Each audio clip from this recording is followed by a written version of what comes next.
I thought I was watching a movie, Towering Inferno at first.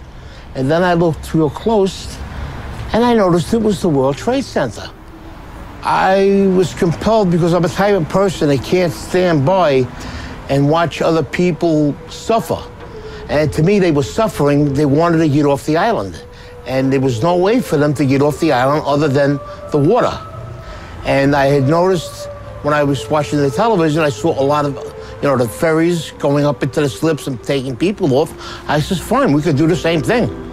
I could take people on my boat, get in there, take them where they have to go. And that's what we did.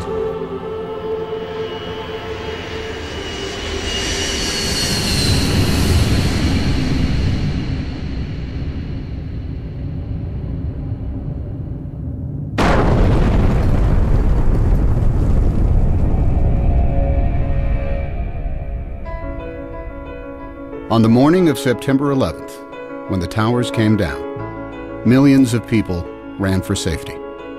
Hundreds of thousands of them ran south to the water's edge. That's when they realized that Manhattan is indeed an island, and that they were trapped. They were feeling helpless, and that's the worst feeling in the world.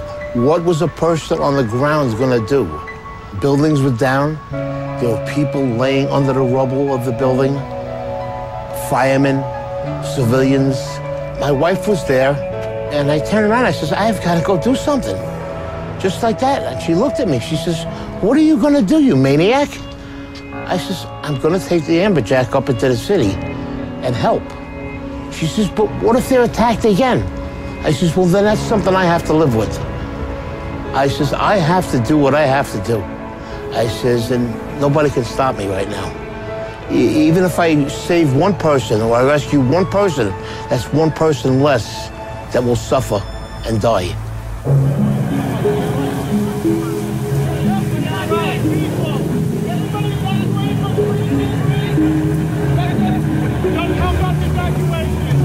They were trying to evacuate Manhattan because nobody knew what was going on. You didn't know if something else was going to happen. It was just, a madness on one side and wanting to help people on the other side. They were just streaming out of the buildings. And the first mode of transportation they saw was a ferry boat. And that's when they knew, this is how I'm getting out of here. So they didn't even care where the boat was going. There wasn't panic in New York in the beginning, just volume. It wasn't until the first building fell that there was panic.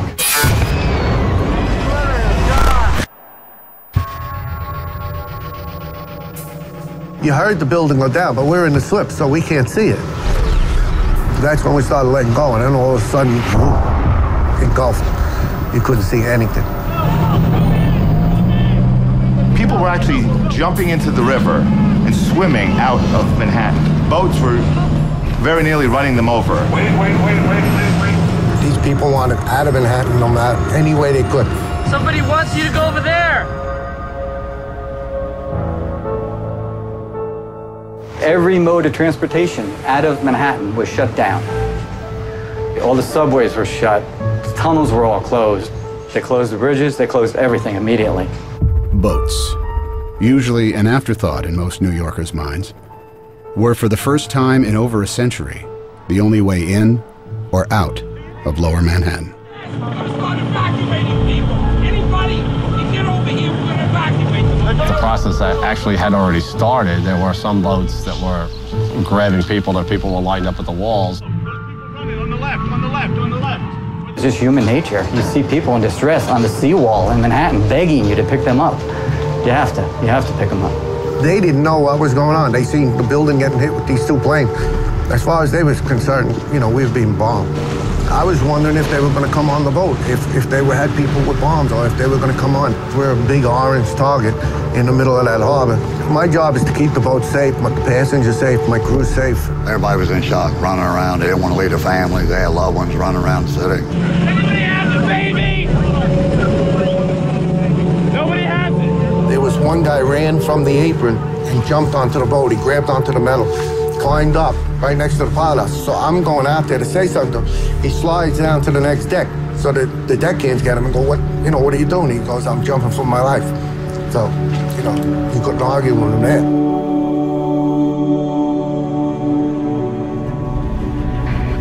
There was a small boat that was at the lower tip of Manhattan. I thought the boat was going to flip over because so many people were trying to get on. And as I looked behind, they were just 10 deep. And that's kind of what gave us the idea. We decided that this has to get better organized and we better do it, and that's what we did. So we decided to make the call on the radio. All available boats. This is the United States Coast Guard aboard the pilot boat in New York. Anyone want to help with the evacuation of Lower Manhattan? Report to Governor's Island. When that call came on the radio, they were coming. I was uncertain of who was going to respond. About 15, 20 minutes later, there are just boats all across the horizon. Literally 100 targets converging on the lower part of Manhattan. When we came out of that dust cloud, tugboats, I've never seen so many tugboats all at once. There was just like a fleet of tugboats headed to Manhattan. If it floated and it could get there, it got there. All different size, shapes, and form. And they were zooming across this water. Ferries, private boats, party boats. I worked on the water for 28 years. I've never seen that many boats come together at one time that fast. One radio call and it just came together just that fast.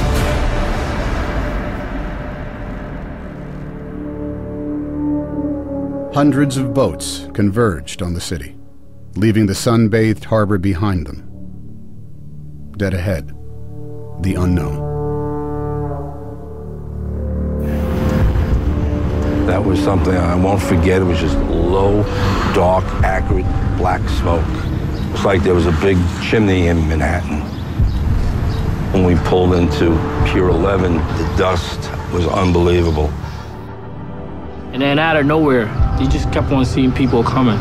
They looked like zombies coming through the fog, and you knew that those were human beings. Don't leave us. Please don't leave us here. Take us. At that point, the Coast Guard said, not how many people are you allowed, how many people can you fit? Come on, guys. Anybody coming? Get your ass over here now. Now. Come on. Boats started hanging, literally would take a bedsheet off a bunk and a can of spray paint and paint their destination on.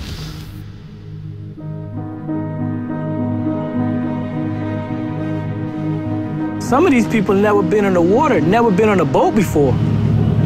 Housewives, workers that do windows. We had executives. And the thing that was the best, everyone helped everyone. I want you to hold my hand. Come on board. Get inside. One at a time. Get inside. I saw 4 businessmen lifting up an old woman with a seeing eye dog, a German Shepherd, and they lifted her up like a surfboard and passed her over the handrails. When we would carry a load of people over, and there was somebody standing there that seen their husband or wife, that made us feel even better, Well, at least we got 2 back together, Let's keep on going, The guy that works at the ferry, he's a welder. His son was on my boat. He actually came up.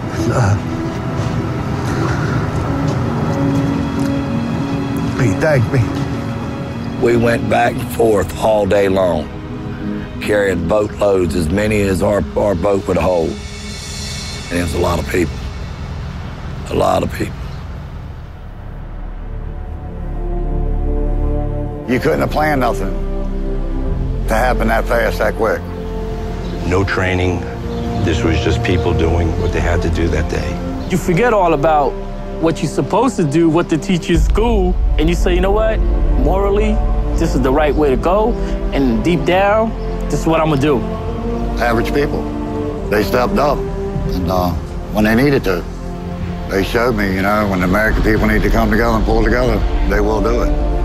I do feel a way honored that I was a part of it. That was the greatest thing I ever did with my life. The greatest day that I've ever seen in all my boating. My life on the water. The Great Boat Lift of 9/11 became the largest sea evacuation in history. larger than the evacuation of Dunkirk in World War II, where 339,000 British and French soldiers were rescued over the course of 9 days.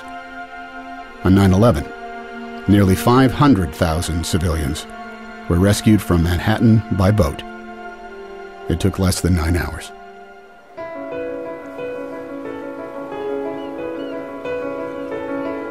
I believe somebody has a little hero in them. You gotta look in. And it's in there. It'll come out. It need to be. I have one theory in life. I never want to say the word I should have. If I do it and I fail, well, I tried. If I do it and I succeed, better for me. And I tell my children the same thing. Never go through life saying you should have. If you want to do something, you do it.